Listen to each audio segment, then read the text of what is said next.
মা আরও বলতেন, ভগবানকে পেতে গেলে চাই নিষ্ঠা, ভক্তি আর মন থেকে সেবা করার ইচ্ছা। হাই ফ্রেন্ডস, নমস্কার। আমি সুকান্ত। স্বাগত জানাই আপনাদের সবাইকে আমার ইউটিউব চ্যানেলের আজকের এই ভিডিওতে। তো কেমন আছেন আপনারা সবাই? ফ্রেন্ডস, যেমনটা আপনারা আজকের এই ভিডিওর থাম্বনেলে দেখলেন, আজ আমি আপনাদেরকে নিয়ে চলে এসেছি কলকাতার বাগবাজারে অবস্থিত শ্রী শ্রী সারদা মায়ের বাড়িতে। তো এখন আমি আপনাদেরকে এই সারদা মায়ের বাড়িটি ঘুরিয়ে দেখাবো এবং জানাবো নানান অজানা কথা। আপনাদের সবার কাছে অনুরোধ রইল আমার এই ভিডিওটা মাঝখান থেকে স্কিপ না করে শেষ অবধি দেখার জন্যে, এবং ভিডিওটি যদি ভালো লাগে তাহলে লাইক দিয়ে আমার এই ভিডিওটা আপনাদের বন্ধু এবং পরিজনদের মধ্যে শেয়ার করে দেওয়ার জন্য যারা এখানে আসতে চাইছেন। তো চলুন শুরু করা যাক আজকের এই ভিডিওটি।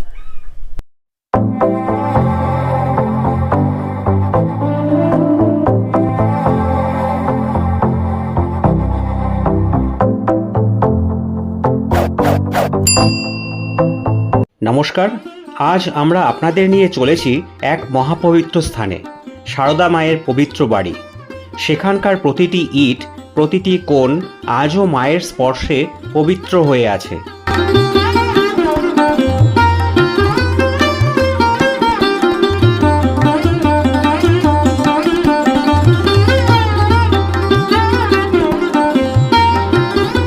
আর আজকের এই বিশেষ পর্বে আমরা জানাবো এখানকার ভোগ প্রসাদের এক অমূল্য মাহাত্ম্য।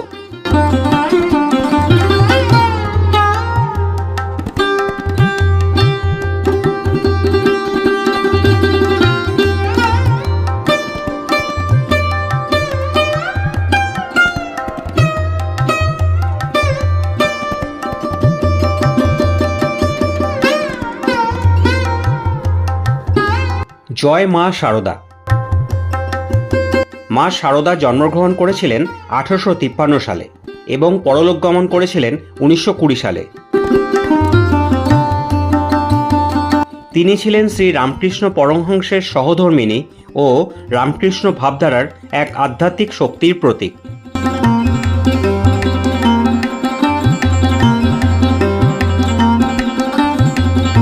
প্রসঙ্গত আপনাদের জানাই, সারদা মায়ের জন্মস্থান হল পশ্চিমবঙ্গের বাঁকুড়া জেলার অন্তর্গত একটি শান্ত গ্রাম জয়রামবাটি, যেটি প্রতিটি বাঙালির কাছে এক পবিত্র তীর্থক্ষেত্র। শ্রী রামকৃষ্ণ পরমহংসদেবের মহাসমাধির পর মা শারদা কলকাতার এই 5 নম্বর বাগবাজার স্ট্রিটের বাড়িতে প্রায় 11 বছর বসবাস করেছিলেন। এখন এটি প্রতিটি বাঙালির কাছে এক পবিত্র তীর্থ এবং শ্রী রামকৃষ্ণ মঠ ও মিশনের অংশ। আপনি যদি এখনও বাগবাজারে মা শারদার এই আশ্রমে না এসে থাকেন, তাহলে একবার এসে দেখুন। শুধু ইতিহাস নয়, আত্মিক শান্তির এক অনন্য অনুভূতি আপনি এখানে পাবেন।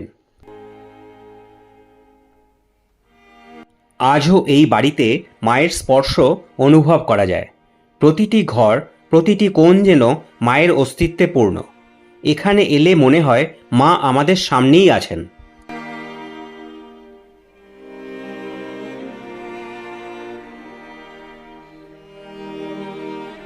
মা বলতেন, আমি তোমাদের মা, আমি কখনো তোমাদের ত্যাগ করব না। মায়ের ঘরটা যেন আজও জীবন্ত, যেন তিনি আজও এই বাড়িতেই আছেন।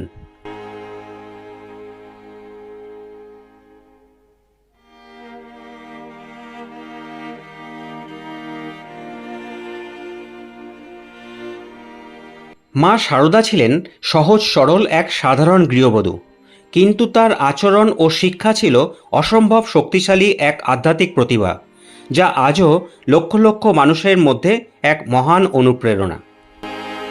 মা বলতেন, আমি তোমাদের মা, আমি কখনো তোমাদের ত্যাগ করব না। এই কথাগুলো আজও লক্ষ লক্ষ ভক্তকে আশার আলো দেখায়। বহু ভক্ত এখানে আসতেন মায়ের দর্শনের জন্যে। এখানেই মা অসংখ্য ভক্তকে স্নেহ, ভালোবাসা ও আধ্যাত্মিক শিক্ষা দিয়েছেন এবং নিজের হাতে রান্না করে ভোগ প্রসাদ পরিবেশন করেছেন।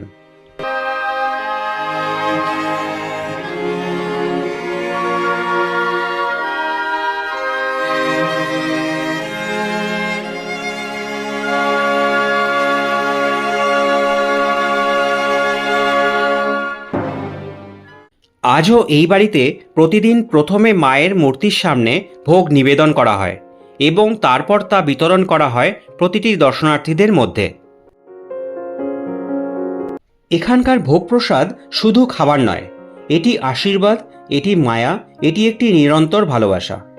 মা এখানে নিজ হাতে ভোগ রান্না করতেন এবং রান্না শুরু করার আগে মা ধ্যান করতেন এবং রান্নার প্রতিটি উপকরণকে স্পর্শ করে আশীর্বাদ করতেন।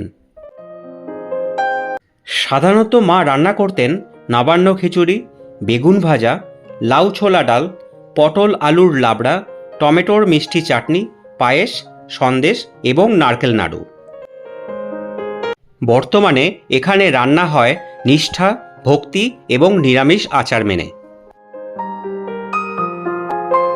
অনেকেই বলেন এই প্রসাদ খাবার পর মনে হয় এক অপার্থিব প্রশান্তি ছেয়ে যায় মন এবং শরীর জুড়ে।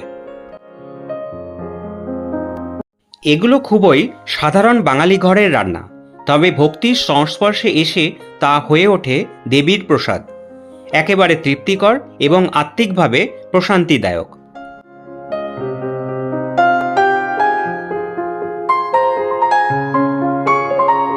আপনি যদি কখনো সারদা মায়ের বাড়িতে আসেন তবে অন্তত একবার এই ভোগ প্রসাদ গ্রহণ করে দেখুন।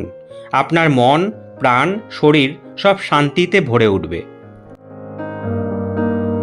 প্রসঙ্গত আপনাদের জানাই, এখানকার এই ভোগ প্রসাদ সম্পূর্ণ বিনামূল্যে প্রদান করা হয় এবং আপনারা যদি এই ভোগ প্রসাদ গ্রহণ করতে চান তাহলে আপনাকে সকাল 9টার মধ্যে এই মায়ের বাড়িতে এসে নিজ নিজ কুপন সংগ্রহ করতে হবে।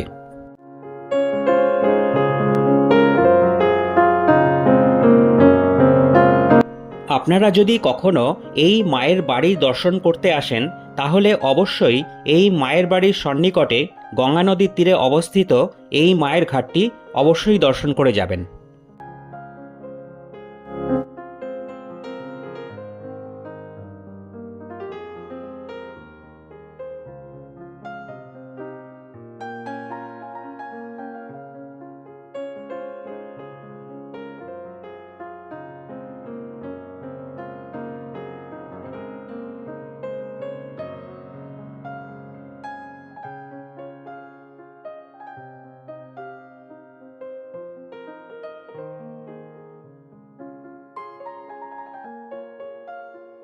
প্রসঙ্গত আপনাদের জানাই, মা সারদা 1909 সাল থেকে 1920 সালের এই দীর্ঘ 11 বছর এই ঘাটে নিয়মিত স্নান করতে আসতেন।